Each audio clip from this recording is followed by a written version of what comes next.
I'm curious, what kind of jobs do you think exist now that didn't exist, 10 years ago in editorial media? Do you think writers now, do they need to know how to shoot a video camera and build a web page, or can you still be a pure writer and get work? I shouldn't laugh because we have put out these 2 iPhone apps, and in both cases there was a huge amount of writing. Right. For the trivia app, somebody had to write trivia questions, and a lot of them, 500 of them, and we actually wanted them to be good, which is really hard. And for the other one, it was Oscar nominees, and we wanted to have really, really good descriptions of each nominee, which is also a huge amount of stuff. But there's something about the authorial ego that responds a little better when someone says, write 10,000 words about, the crisis in Afghanistan versus write 500 trivia questions about Hollywood. So I do think that you have to be, for some jobs it's going to be a different kind of work, and hopefully we can all agree that it's still good, valuable, real work, I think anybody who knows how to do any other stuff, audio editing, video shooting, audio recording, plugging things into other things without breaking them, those people, HTML is obviously, it seems obviously important, but it may be that the CMSs all make that not necessary to worry about soon anyway. Right. But I'm always looking for 3 or 5 tool players at this point, because for our site, there's a small number of people, and everybody just has to kind of fling themselves at the screen all day, every day.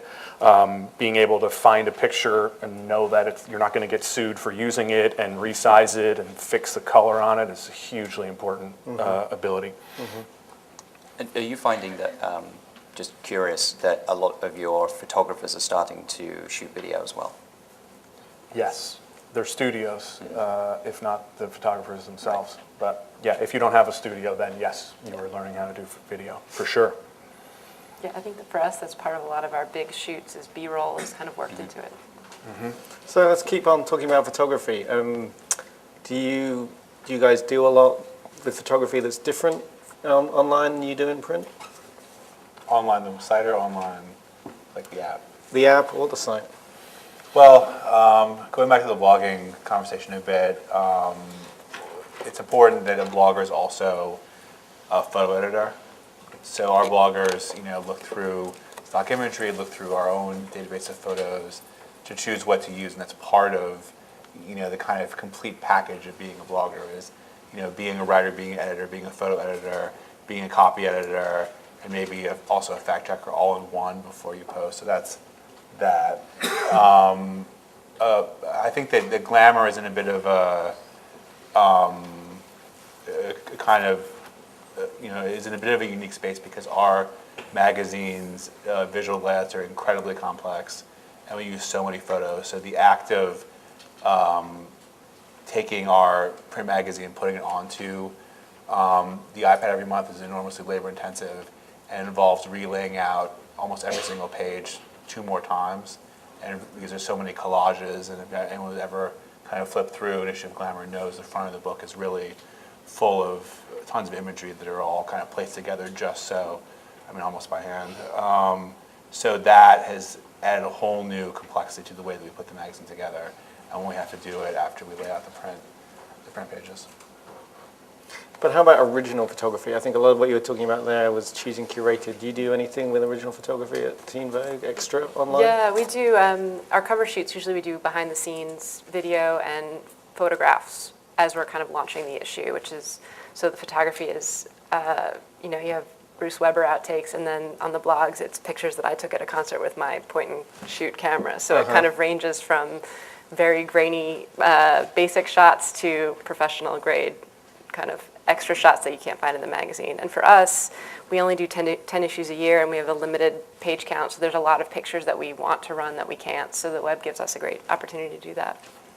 I think it's important to your point, to choose where you want the kind of more homemade stuff to exist. Like, do you want the picture that one of our bloggers took at a fashion show with her camera to go in the app, which is one of the great things about the iPad is how amazing the resolution of the screen and how beautiful the imagery looks, or is it more of kind of a web native thing where you want to get it up quick and you want it to be personal and interesting and kind of connect in that way? So that question is something that we talk about a lot, is what are we projecting in each medium about the brand based on use of photography and what we're doing.